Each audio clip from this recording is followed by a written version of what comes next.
নমস্কাৰ এই মুহূৰ্তত জনাইছো অসমৰ প্ৰত্যেকগৰাকী জনসাধাৰণৰ বাবে কেইবাটাও গুৰুত্বপূৰ্ণ খবৰ। আজি হৈছে 31 মে। আজিৰ দিনটোতে অসমৰ লগতে ভাৰতবৰ্ষৰ বিভিন্ন প্ৰান্তৰ পৰা কেইবাটাও গুৰুত্বপূৰ্ণ খবৰ যুগুত কৰা হৈছে।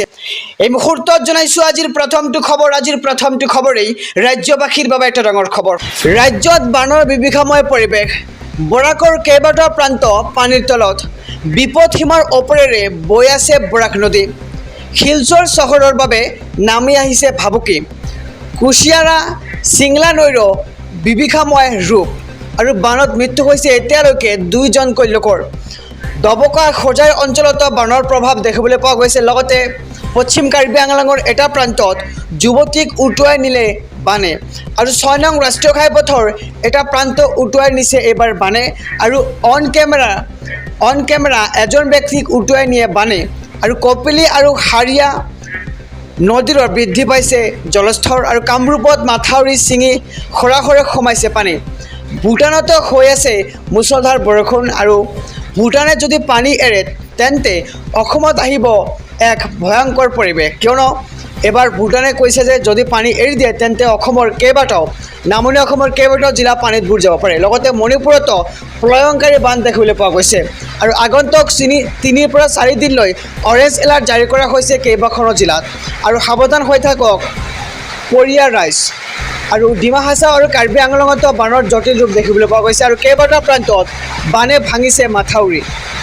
এই মুহূৰ্তত জনাইছোঁ আজিৰ 2 নম্বৰ খবৰটো।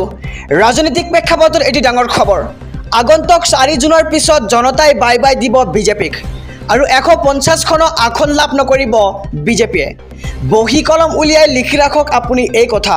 আৰু 4 জুনৰ পিছত নৰেন্দ্ৰ মোদী হ'ব নোৱাৰিব দেশৰ প্ৰধানমন্ত্ৰী। দেশৰ জনতাক গেৰেণ্টি দিলে এইবাৰ কংগ্ৰেছৰ যুৱৰাজ ৰাহুল গান্ধীয়ে। আৰু কাঁহী বাতি বজালেই দেশৰ পৰা দৰিদ্ৰতা শেষ হৈ নাযায় বুলি মন্তব্য কৰে কংগ্ৰেছৰ যুৱৰাজ ৰাহুল গান্ধী। আৰু মোবাইলৰ ফ্লাছ লাইট জ্বলালেও শেষ নহয় ভাৰতৰ দৰিদ্ৰতা। আৰু আমি নিৰ্বাচন জয়ী হোৱাৰ পিছতেই 1 লাখ টকা একাউণ্টত ভৰাই দিম বুলি মন্তব্য কৰে কংগ্ৰেছৰ যুৱৰাজে। আৰু 4 জুনৰ পিছত জনতাই বাই বাই দিব লাগিব বিজেপিক আৰু 150খনো আসন লাভ নকৰিব বিজেপিয়ে। বহী কলম উলিয়াই আপুনি লিখি ৰাখক এই কথা, এনেদৰে মন্তব্য কৰিলে ৰাহুল গান্ধীয়ে। ৰাজ্যবাসীক জনাইছোঁ আজিৰ 3 নম্বৰ খবৰটো। আজিৰ 3 নম্বৰ খবৰটো ৰাজ্যবাসীৰ বাবে এটা খুবেই গুৰুত্বপূৰ্ণ খবৰ, কিয়নো ড্ৰাইভিং লাইচেন্স, আধাৰ কাৰ্ড আৰু LPG গেছক লৈ আহি আছে কেইবাটাও নতুন নিয়ম অহা 1 জুন তাৰিখৰ পৰা। আৰু জুন মাহৰ পৰা সলনি হ'ব কেইবাটাও নিয়ম। আধাৰ কাৰ্ডৰ গৰাকীয়ে 14 জুনৰ ভিতৰত কৰিব লাগিব আধাৰ কাৰ্ডখন আপডেট আৰু বিনামূলীয়া অনলাইন আধাৰ আপডেটৰ সময়সীমা বান্ধি দিয়া হৈছে 14 জুন পৰ্যন্ত। আৰু এই দিন ধাৰ্য কৰিছে UIDAৰ ফালৰ পৰা। আৰু 1 জুনৰ পৰা পৰিবহণ কাৰ্যালয়ত দিব নালাগে ড্ৰাইভিং লাইচেন্সৰ কোনো ধৰণৰ টেষ্ট। আপুনি ব্যক্তিগত ড্ৰাইভিং প্ৰশিক্ষণ কেন্দ্ৰত দিব পাৰিব ড্ৰাইভিং লাইচেন্সৰ বাবে টেষ্ট। আৰু লাইচেন্স নোহোৱাকৈ গাড়ী মটৰ চলালে বিহিব লাগিব অধিক জৰিমনা। লাইচেন্স নোহোৱাকৈ গাড়ী চলালে আপুনি ভৰিব লগা হ'ব পাৰে 2000 টকা পৰ্যন্ত জৰিমনা। লগতে কিশোৰে গাড়ী চলালে ভৰিব লাগিব 25,000 টকাৰ জৰিমনা। আৰু এটা খবৰ যে 1 জুনৰ পৰা বাণিজ্যিক চিলিণ্ডাৰৰ মূল্য হ্ৰাস হোৱাৰ সম্ভাৱনা আছে। লগতে পেট্ৰল ডিজেলৰ মূল্য সাল সলনি হোৱাৰ সম্ভাৱনা আছে। আৰু ড্ৰাইভিং লাইচেন্স, আধাৰ কাৰ্ড আৰু LPG গেছক লৈ লগতে পেট্ৰল ডিজেলক লৈ আহি পৰিছে কেইবাটাও নতুন নিয়ম। আৰু জুন মাহৰ পৰা সলনি হ'ব এইসমূহ নিয়মৰ ক্ষেত্ৰত কেইবাটাও নিয়ম সলনি কৰা হ'ব। আৰু অধিক ভয়ংকৰ হ'ব পাৰে ৰাজ্যৰ বান পৰিস্থিতি। অহা 3 দিনলৈ ৰাজ্যত নেৰানেপেৰা বৰষুণৰ সম্ভাৱনা।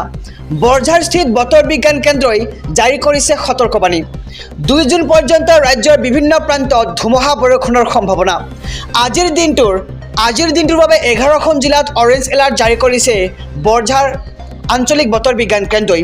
আৰু গাজনি ঢেৰেকনি ধুমুহাৰে আহিব পাৰে মুছলধাৰ বৰষুণ। 40ৰ পৰা 50 কিলোমিটাৰ বেগেৰে বলিব বতাহ। আৰু আনহাতে 21খন জিলাৰ বাবে জাৰি কৰিছে য়েল্লো এলাৰ্ট। ৰাজ্যবাসীক প্ৰতিটো মুহূৰ্ততে সতৰ্ক হৈ থকাৰ আহ্বান জনোৱা হৈছে। ধাৰাসাৰ বৰষুণৰ বাবে ক্ৰমাৎ বাঢ়িছে নৈ উপনৈসমূহৰ জলপৃষ্ঠ।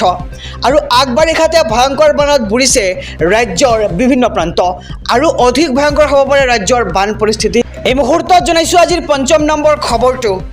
আধাৰ আৰু পান কাৰ্ডক লৈ আহি পৰিছে ডাঙৰ খবৰ। আপোনাৰ হাতত মাত্ৰ আছে এটা দিন শীঘ্ৰে কৰক আধাৰ কাৰ্ডৰ সৈতে পান কাৰ্ডৰ সংযোগ কাইলৈ অৰ্থাৎ 31 মেত বান্ধি দিয়া হৈছে শেষ সময়সীমা আৰু ভাৰতৰ আয়কৰ বিভাগে এই সন্দৰ্ভত কৰিছে এক বিশেষ টুইট 31 মেৰ ভিতৰত আধাৰ আৰু পান কাৰ্ড লিংক নকৰিলে আপোনাৰ কি সমস্যা হ'ব লিংক নকৰা লোকসকলৰ পৰা লোৱা হ'ব অতিৰিক্ত হাৰত TDS আৰু পান আধাৰ লিংক নকৰা লোকসকলে অধিক হাৰত দিব লাগিব GST অৰ্থাৎ কৰ আৰু আধাৰৰ সৈতে সংযোগ নকৰিলে পান কাৰ্ড হৈ পৰিব পাৰে নিষ্ক্ৰিয় আৰু আধাৰ আৰু পান কাৰ্ডক লৈ আহি পৰিছে ডাঙৰ খবৰ আমি খবৰটো জনাইছোঁ আমাৰ সমূহ দৰ্শকক